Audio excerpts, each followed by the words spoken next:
Hello everybody, Critics' Choice Awards. Tonight, I think a lot of the Globes winners will repeat here. Da'Vine Joy Randolph, Robert Downey Jr., Lily Gladstone, and Cillian Murphy or Paul Giamatti. I'm not really sure. That'll be one of those two. Screenplay, a little up in the air. Oppenheimer. Cinematography, score, editing, costumes and production design is a fight between Barbie and Poor Things. Song, one of the Barbie songs. Ensemble, no idea. And the critic's choice is Da'Vine Joy Randolph.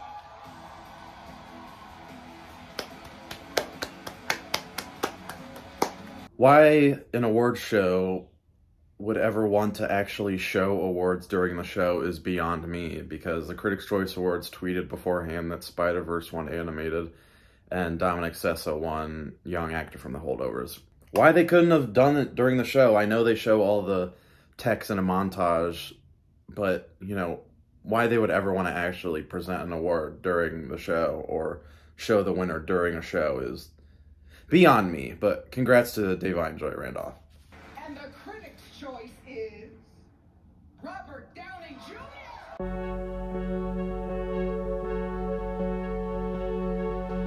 Kind of the same way, you know, I don't know who the Critics' Choice actually comprise of when it comes to critics and where they're from. It just kind of confuses me a little bit because, you know, Kristen Stewart won, like, hundreds and hundreds of Critics' Awards just to ultimately lose to Jessica Chastain, who was, you know, a great deserving winner, but, you know, I just don't, you know, who are these critics? Because, I mean, yeah, RDJ was winning a lot of Critics' Awards, but Charles Melton was, like, winning more. So, I don't understand, you know, seeing an actor winning, you know, hundreds and hundreds of Critics' Circles awards just to ultimately lose to the Oscar frontrunner at the Critics' Choice Awards, like, you know, I'm just confused. And, like, when Once Upon a Time in Hollywood winning Best Picture, it was, like, obviously had great reviews, but it was, like, the worst reviewed film from critics among the whole Best Picture nominees, but it, like, still won. I don't know how it works and who's voting. Y'all are really gonna hate me, but Robert Downey Jr. Gave my least favorite performance out of these nominees. Still great, obviously. Still great, obviously. Just understand that I'm frustrated because my least favorite won. Nowhere near in the same ballpark as Jamie Lee Curtis winning an Oscar for that stupid role. But because, you know, Robert Downey Jr. Oppenheimer is actually deserving of nominations and awards. But, like, I simply thought everyone else was better. I just simply thought that all 5 of those other performances were more effective in their film. I got so much more out of all of the other performances in that category. This is also where we're going to start seeing a sweep of Oppenheimer in all the tech categories. Very excited for it to win editing, score. There's no sound award at the Critics' Choice, but y'all are also going to hate me when I roll my eyes and sigh when Oppenheimer wins all the cinematography awards. Hoyte van Hoytema is a fucking brilliant cinematographer. But the fact that he's going to start winning awards for Oppenheimer, which I think is arguably his weakest work out of all 4 Christopher Nolan movies that he shot, like, straight up, I think Interstellar, Dunkirk, and Tenet all have better cinematography than Oppenheimer. Yes, for Oppenheimer, they literally invented a new strip of film for all the IMAX and the black and white stuff. And oh my gosh, the black and white imagery is great. And it's blended seamlessly with the jumping timelines. Interstellar, Dunkirk, and Tenet cinematography are like, boom! And then, you know, Oppenheimer cinematography, did it look great in IMAX? Of course it did. Did all of the little sparkles and special effects that they did, like, of course it looked great. But correct me if I'm wrong, this is, you know, maybe there were some horses in, like, the Dark Knight trilogy, but this was, like, the first time in a Christopher Nolan movie where they rode horses along, like, a field in an open prairie, and And, you know, in the full IMAX aspect ratio, and it just didn't blow me away. Did it look great? Of course it did. But I'm like, now this is the film where Hoyte is going to get all of his awards for arguably his least work. So that's just me, though. That's just me, though.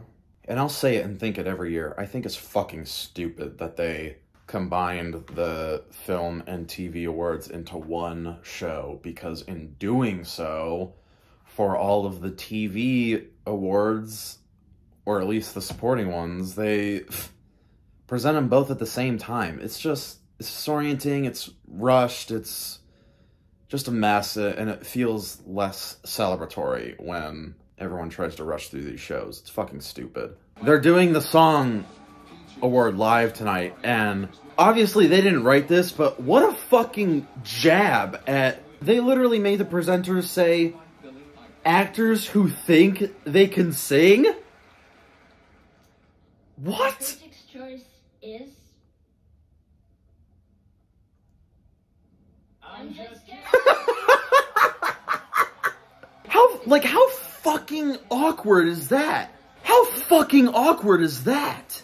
We got amazing singers in the mix who are nominated, like Billie Eilish and Lenny Kravitz, but also actors who think they're singers? As if Jack Black, Ryan Gosling, and Ariana DeBose aren't good singers? What the fuck? Why would they make them say that?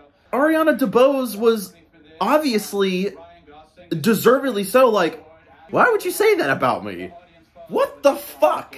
That was, like, way worse than any of the jokes that Joe Coy said at the Golden Globes. That was terrible. Why would they fucking say that? Very fun song. I'm glad this won. But why would they make those presenters say that? What the fuck? Best cinematography.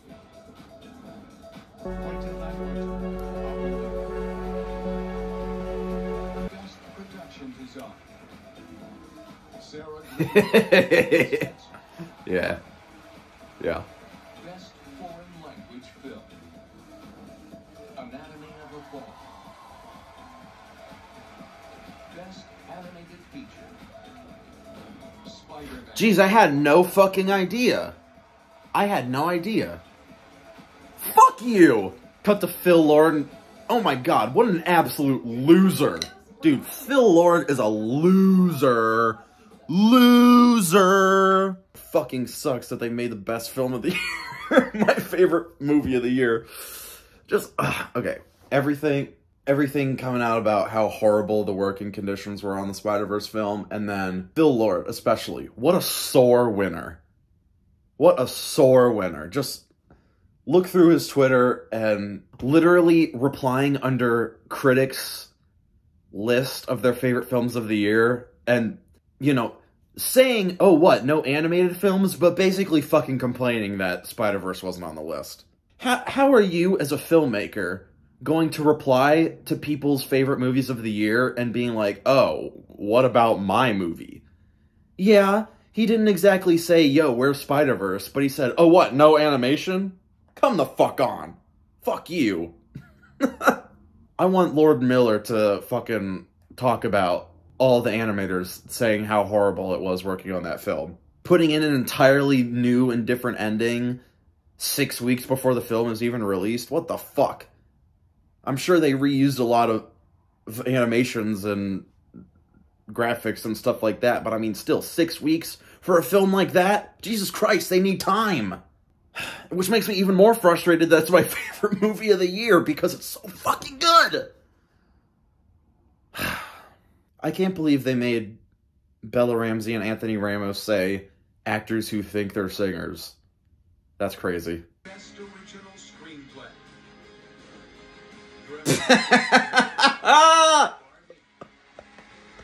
Best adapted screenplay. Cord Jefferson. Oh, hey! Good for him. What a great script. Best score. Ludwig Göransson. Oppenheimer. Yep. Best costume design. Yeah. Jacqueline Durant. Barbie. Best comedy. Barbie. They wanted to show song during the live show in case, you know, like a really famous person like Billie Eilish or Dua Lipa won. But, you know, all these other awards that Barbie is winning, they're just like, nah, fuck it. We're gonna show it in this stupid montage. Amazing for Cord Jefferson. American Fiction is one of my favorite films of the year. I thought it was a brilliant film. Super funny. Great script. Jeffrey Wright was amazing. It is a little unfortunate that, you know, Barbie is probably going to win the Oscar for costumes, even though some, I think, like, Poor Things should take that. And, you know, don't get me wrong. Poor Things, absolutely wild production design and costume design. And, you know, Barbie also has insane costume design and production design. But, if they could split, I would love Poor Things to win costumes. Barbie will probably win both, but you never know. I'm thinking Barbie. What? What? What? What? What? What? Oh, Han Solo just fucking tripped up the stairs. I guess this doesn't necessarily have to correlate with Best Picture, but I thought, you know, if Barbie's gonna win Best Picture anywhere, it's probably gonna be here. I can't believe this won! Ensemble! I was literally bitching in my SAG video that Oppenheimer has an ensemble, and yet they only nominated like 8 or 9 people as part of the ensemble. And so I guess I wasn't necessarily saying that I think it should be winning ensemble awards. Part of me thinks they gave it to it because it, like, has the most people in it.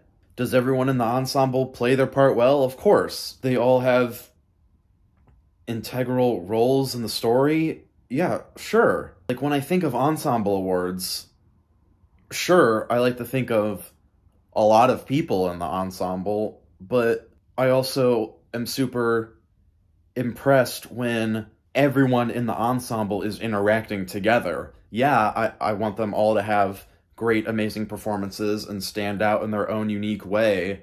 But when it comes to films like Barbie and The Color Purple, huge casts that were all great, but they also acted a lot together as well. Like, so many scenes where everyone in the cast is just there together. And yes, Oppenheimer has a huge ensemble. Everyone is in, like, you know, small little parts in different sections, like, way throughout. Like, you know, even Emily Blunt said it herself, you know, people were just coming in for, you know, very small stints. And yeah, Oppenheimer has an ensemble, but they almost never act together. Do you feel me? Best editing. Jennifer Lane, Oppenheimer. Best visual effects.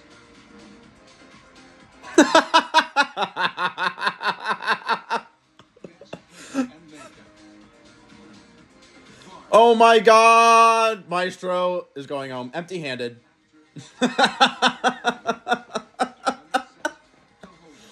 Congrats to Dominic Sessa, this unknown person who just showed up and auditioned for the film. Barbie or Oppenheimer is going to win Best Picture, and, you know, they had the opportunity. I mean, I know they never do the Screenplay Awards live, but they're giving Barbie all these awards, and they could have had Greta Gerwig give a speech.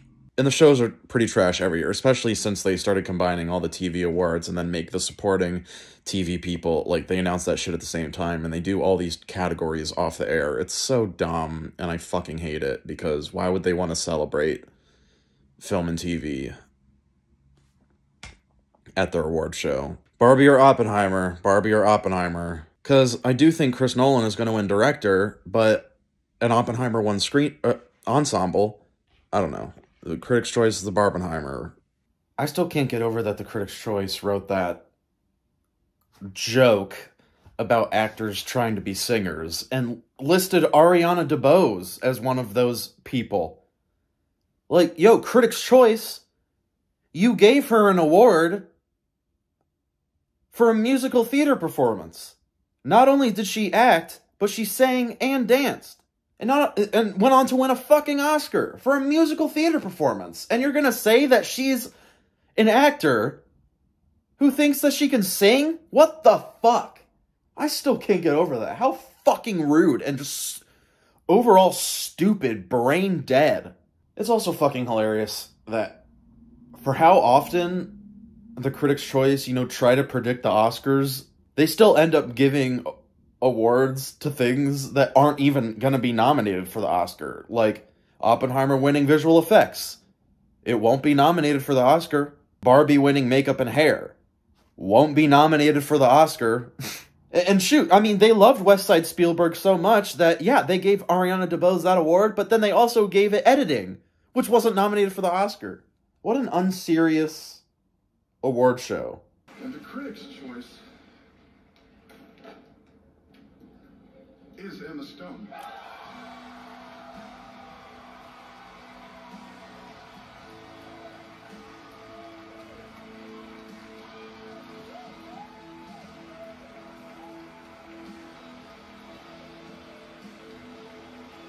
Oh, shoot!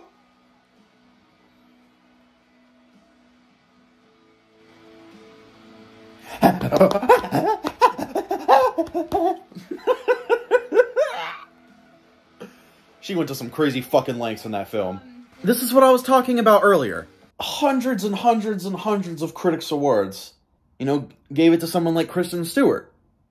Ultimately, at the Critics' Choice Awards, to give it to Jessica Chastain. Hundreds and hundreds of critics awarding Charles Melton to ultimately give it to Robert Downey Jr. 9 out of 10 Critics' Awards gave it to Lily Gladstone. Ultimately for Emma Stone to win at the award show. Emma Stone is fucking great in that film. I'm just really shocked. Here I was thinking Poor Things would go home empty-handed, but now Killers is going to go home empty-handed. Greta won comedy and screenplay, but didn't get to make a speech. I don't know if Chelsea Handler, she hosted this award show 2 years in a row. Might be her last one because they said, yo, they need to give a speech. Or who knows? Maybe the Critics' Choice people on Twitter have been seeing the absolutely valid backlash of everyone being like, yo, why the fuck are these categories not shown live? I mean, yeah, they're shown live through a montage, but they don't get to go up there and make a speech and actually win. Like, it's fucking stupid. Yeah, Chelsea Handler's getting fired. Unless someone was like, oh, I'm a genius. We have time. Let's have him do this speech. But if not, and she just planned that and said, yo, come up and do the speech, then great. Because if it doesn't end up winning Best Picture, then, they lost their fucking chance. And the Critics' Choice is Hold Your Body. Oh my gosh, this might actually be his year. Ew. Ew. Ew. My least favorite thing about the people winning from the holdovers is they keep fucking hugging and kissing Alexander Payne. Fuck that guy. And the Critics' Choice is Christopher Nolan. If they wanted to spread the love, maybe that's why they awarded Barbie Best Comedy, so they could give it a Best Picture award. While I do wish director was going to, Poor Things or Killers of the Flower Moon, and I mean, heck, even Barbie, but Christopher Nolan, 3 hours, rated R, real life story, black and white, and it's all very coherent and thrilling. I mean, shoot, I want Past Lives to win directing, but it wasn't nominated, but Best Picture. And the winner goes to... The Critics' Choice Award goes to Oppenheimer. Dave Joy Randolph is winning the Oscar. Robert Downey Jr. is winning the Oscar. Christopher Nolan is winning the Oscar for directing. Oppenheimer will also win editing, score, sound, cinematography. And at this point, it's on track to win Best Picture. This is Christopher Nolan's year. Unfortunately, for one of my lesser favorite films of his, unfortunately, I'm not riding along the trails of it's his masterpiece, it's his triumph. It is a triumph. Frankly, a little shocked that Emma Stone and Paul Giamatti ended up winning. If I had to bet money on that, I wouldn't have predicted them. Awesome. Cord Jefferson took adapted screenplay. I really loved American Fiction. The Makeup and Hair Award went to a hair film for once. And I mean, of course I love Christopher Nolan getting awarded. And especially his wife, Emma Thomas, who, you know, probably without her, you know, would Christopher Nolan... If Christopher Nolan wouldn't be able to produce all those films by himself when he's also directing it as well, so we gotta fucking thank God for Emma Thomas for getting all these films together and run, and getting them out there. So, even though Christopher Nolan is also a producer on the films, you know, he's letting his wife speak for the Best Picture awards, which I love, and seeing him stand behind her looking like a proud husband is awesome, and obviously rewarding. As a film fan who loves those two. Trust me, y'all. Trust me. I wish I loved Oppenheimer as much as everyone else does. Christopher Nolan's finally winning awards, and obviously I want to be getting and excited and celebrating it for that. But I wish I found Oppenheimer to be his magnum opus, his masterpiece. But for how engrossing all of his films are, it's... there's some disconnect there, and whether it's from the pacing or me just not being totally into the subject matter, I don't know. Like, obviously, when I found out he was doing a film about Oppenheimer, I will forever watch anything that he makes, and it will always make me interested. But, you know, and seeing the trailers come out for it, I'm like, yes, I can't wait to care about something I don't care about. I just don't know what to say other than I don't love it nearly as much as his other films. And the scale, I know it doesn't need to be a huge scale film, but I mean, they do go out in all of these open vistas, and, you know, they're building a town and doing all these explosions, and yeah, it's fun, and people are yelling in courtrooms. But another reason why I kind of am on the edge about Hoyte winning cinematography, because Interstellar, Dunkirk, and Tenet, like, those films have a scale, like, the scope is massive, and there are massive aspects to the scope of Oppenheimer, but, you know, even a film like The Dark Knight Rises, a goofy-ass fucking film, that, the scale, like, I can't get over the fucking scope of that film. And as large as Oppenheimer, dude, 10 Best Picture nominees, and at the moment, Oppenheimer is 8 out of those nominees. Even though it's still a good film, there are 7 more films that I like more than Oppenheimer. Inception and The Dark Knight, like, why couldn't those be winning awards? Because they're genre films. And now that Christopher Nolan did a history epic / courtroom drama / real life biopic, they said, hey, now we see something that we like. I wish I could be on the same page as everyone about it winning director and screenplay. Trust me, it deserves those tech nominations. While I think, you know, they had every opportunity to give Hoyte awards before this. But another one of the same reasons why I'm a little triggered Joe Hisaishi is finally getting recognition for The Boy and the Heron. Is it a great score? Of course. But it's a bit more low-key compared to his other works, which is how I feel about Hoyte's cinematography in Oppenheimer. Yes, they invented new black and white IMAX film. Yes, the black and white looks fucking amazing. BAFTA nominations are this week. I will see y'all for those. What do you think about the Critics' Choice winners? Or, you know,